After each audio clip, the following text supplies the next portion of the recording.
nadadapa, bumabangon.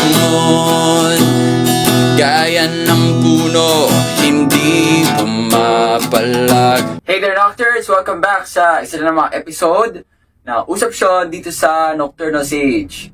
Ako ulit nga si Jeremy, ang inyong class president o ang tinaguriang Kuya N. Ngayon pag-usapan naman natin yung tungkol sa pagiging mapag-isa. Hindi ko pa pala yata itong nababanggit sa channel ko, pero hanggang ngayon, ako ay nasa mga 30s na ng aking pag-iral sa mundong ibabaw bilang Jeremy or Kuya N.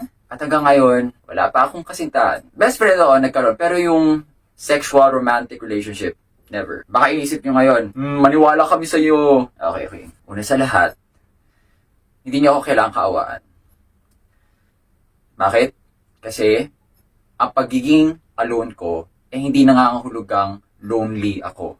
May pagkakaiba ang pagiging alone lang at saka pagiging lonely pa. Solitude versus loneliness. Pag sinabi nating loneliness, unahin natin yun kasi yun yung bagay na hindi naman talaga nararamdaman ko. Pag loneliness kasi, nag-iisa ka na nga, kinahihiya mo pa yung sitwasyon mo. Parang may hindi kompleto eh. May puwang sa iyong puso at naghihintay ka ng isang tao na kukumpleto dyan sa missing piece ng heart mo. Kumbaga, namuhay ka na incomplete yung puso mo at naghahanap ka ng may kukumpleto doon.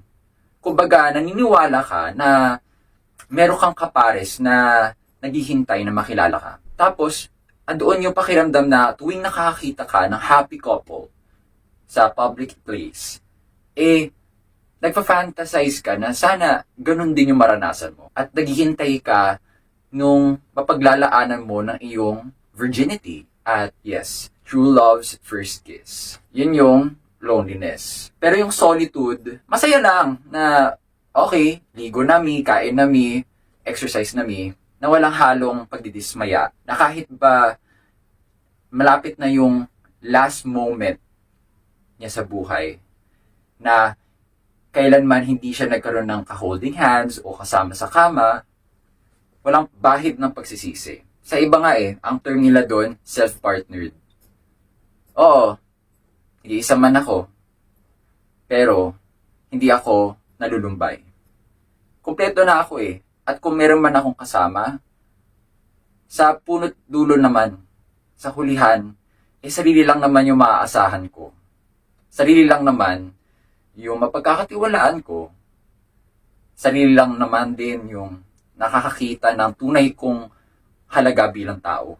At hindi yung partner ko kung magkakaroon man ako. Kaya yung sa mga pinagdidiskitahan yung aking love life, I can tell them directly, kung meron man akong life, marimang hindi love life, but at least, meron pa rin akong life.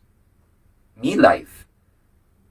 Andun pa rin yung kalayaan ko, andun pa rin yung kalayaan kong mangarap sa buhay na hindi iniisip kung swak ba to sa kagustuhan ng makakasama ko sa buhay. Yan yung sarap, no? Sa pagiging mapag-isa. Kasi, taglay ko pa rin yung kalayaan ko bilang tao. Nagagawa ko pa rin yung mga hobbies ko nung simula nung ako'y teenager pa. Hanggang ngayon, nagagawa ko pa rin ng hindi kinahihiya yung anumang ginagawa ko. Kagaya nito, content creation. Siguro kung may anak ngayon ako, asawa, palagay ko, babay Nocturnal Sage na. Asa di ko rin din sure kung okay ba sa asawa ko na gawin kong part ng vlog ko yung buhay ko bilang ama o asawa, di ba? Hindi naman okay sa lahat yun. Kaya, sino nagsabi na malungkot ang maging single? Malungkot yung hindi matagpuan ng forever. Una sa lahat, hindi ko kailangan matagpuan ng forever para magkaroon ng forever.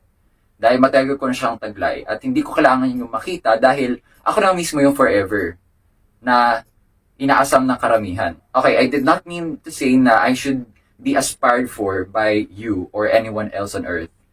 Hindi ko nire-regard yung sarili ko na magiging mabuti akong asawa o ama, pero ang sinasabi ko lang, at least sa sarili ko lang, okay, hindi ko kailangan ng iba na para lang makita yung sarili kong worth. And I can easily walk away from people who don't see my value kasi nakita ko naman yun sa sarili ko eh. Di ko sila kailangan para makita yun. Gets? Kaya oo, open naman din ako sa pagkakaroon ng, sige, kung may mga rereto sa akin, okay lang ako na makipag-date, yung parang short time lang. Pero short time lang, hindi naman forever.